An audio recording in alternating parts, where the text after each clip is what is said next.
All right, we're back. Don't mind the hoodie. It's cold. Like it's cold as shit. But finna break down another loop. Monte Booker, Travis Scott. Whoa, whoa.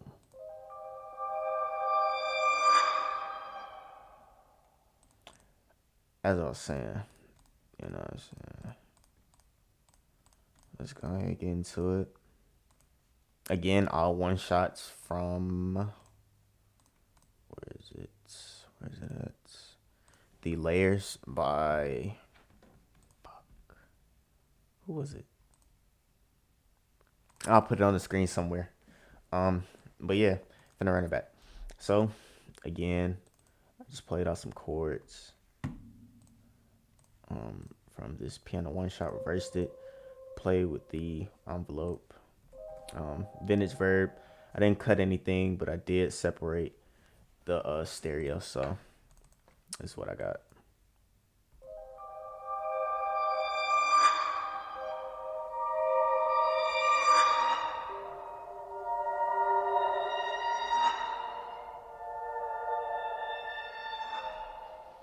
Okay, so I believe I did the same thing with this sine wave right here, a little lead. You have to play with the envelope, reversed it, and the effects pancake halftime, but I turned down the mix a little bit so it could just, you know, play with play with itself.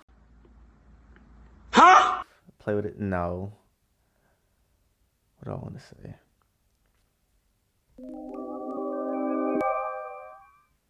So they could complement each other. There we go. That's better. But I took the chords and I put them up an octave and I turned the velocities on all the upper chords down. So it just flows into each other. So it goes from low, then it goes to high. Real nice, real nice. So those two together sound like this. So it's just one big chord that's just building on top of each other right now. All right, I brought in the Rhodes, another one shot. Same chords, Didn't play with the envelope. Put chorus on it because it sounded like without it, it sounded just kind of dry. I just wanted to weten it up a little bit. Put in balance just to bring it up because I didn't want to normalize it, and it was already turned all the way up. So the chorus sound like this.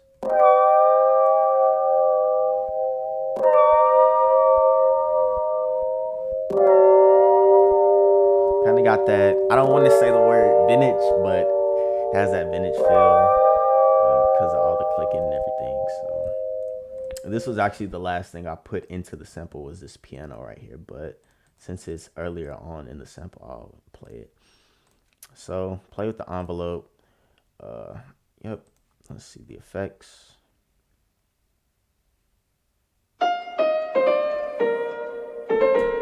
Vintage verb, I believe it was a Fiore presets. Yep, for the snare. Cinematics Origin, very good plugin. I use it all the time. I just played out this little melody.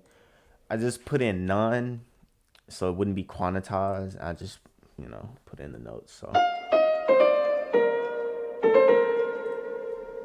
just to give it that more human feel of the sample. So the Rhodes and the piano.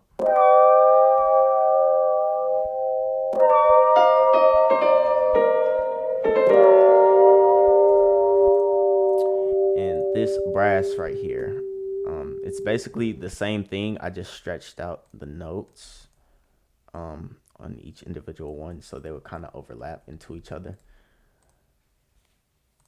Let's see, I played with the envelope, reversed it, of course.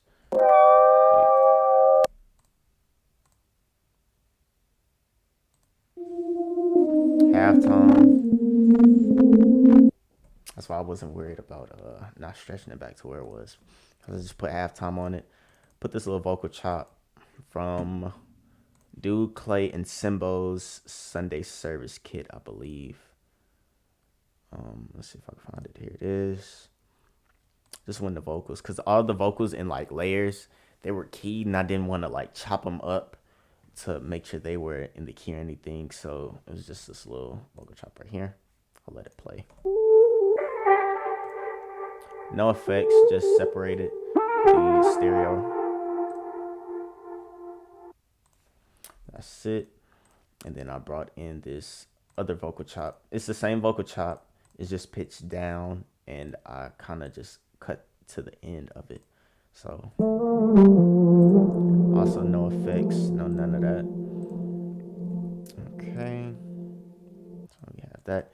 You have this little whistle, I guess, or it came from the flute section of the one shot kit, so I guess you could call it a flute. But this is the pattern. No effects.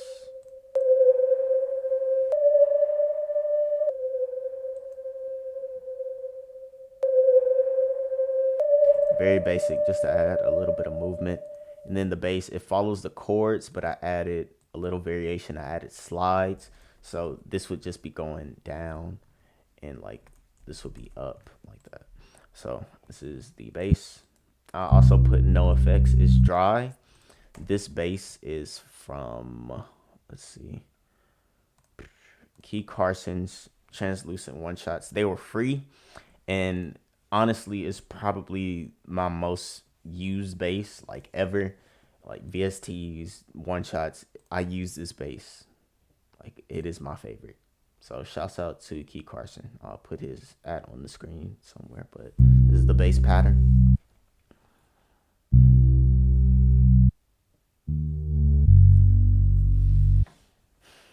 There it is. So I added, wait a minute.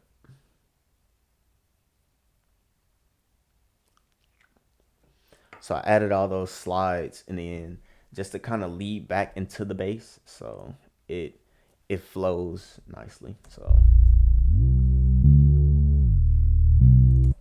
instead of having it just poking out like this, I just want it to flow, like I said. Let's see.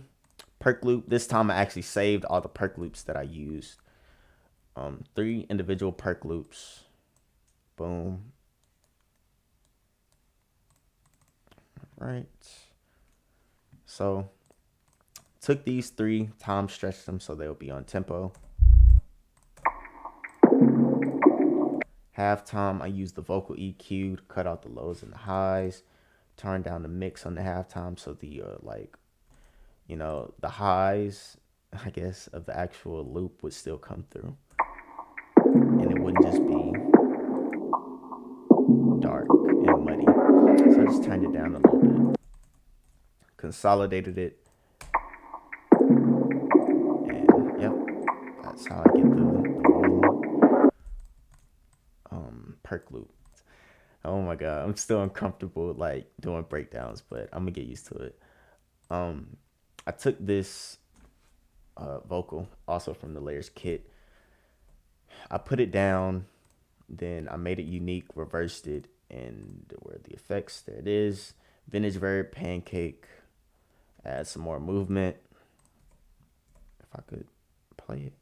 Oh, I'm stupid. Here it is. And yeah, leads, it's a transition effect. So.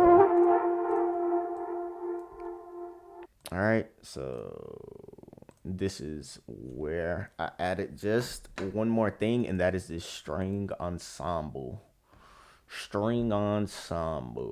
All right, there we go. Origin, I just had it in the background.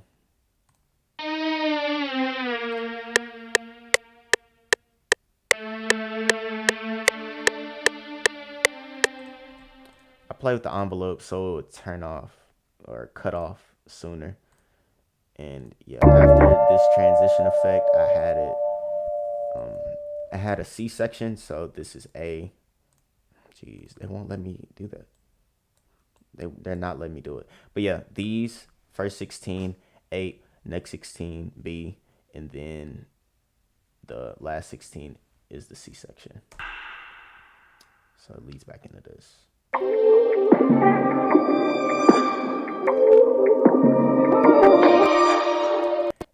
And like for this sample direction, I wanted like Monte Booker at first, And then I switched it into more Travis Scott type of vibe. So that's why like these were first. And then the Rhodes. Like the main things that push the loop in the direction of Travis Scott are the perks, the bass, and the piano. But other than that, you would get a Monte Booker type beat. You know what I'm saying? You know? Let me play it without everything, but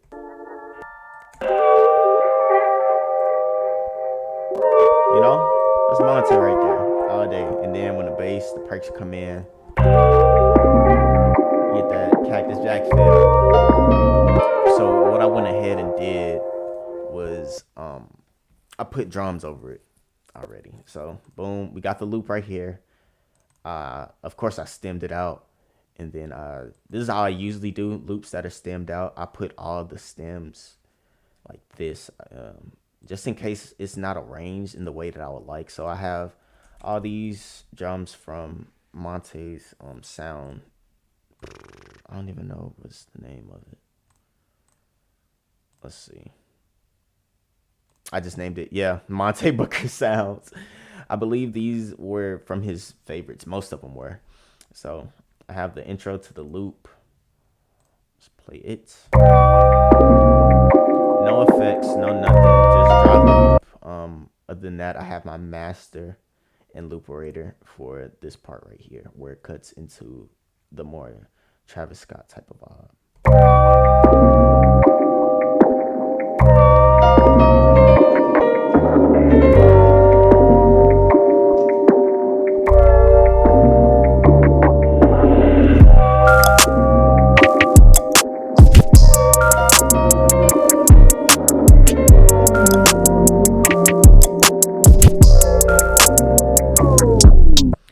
And another element I did add was this little bell or synth. Added it. Good sound in the background, just kind of tucked it away, as you can see. But all the drums aren't quantized, like nothing. Look at the hats. And I just used the bass from the actual sample to carry it. So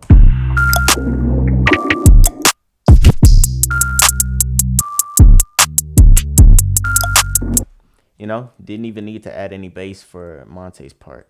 So after that, it transitions into this. I'll play it right now.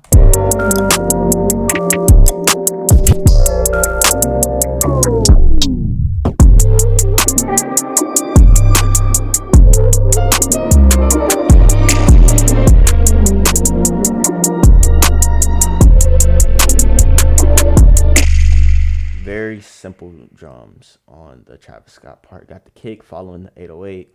808 is following the root note of the sample. I had a few triplets, clap, 3 times. Then we have the snare. For the snare, I added a Vintage Verb presets. It was one of Fiore presets, I know for sure, but it's not saying it, so. And that was it. Added a snare.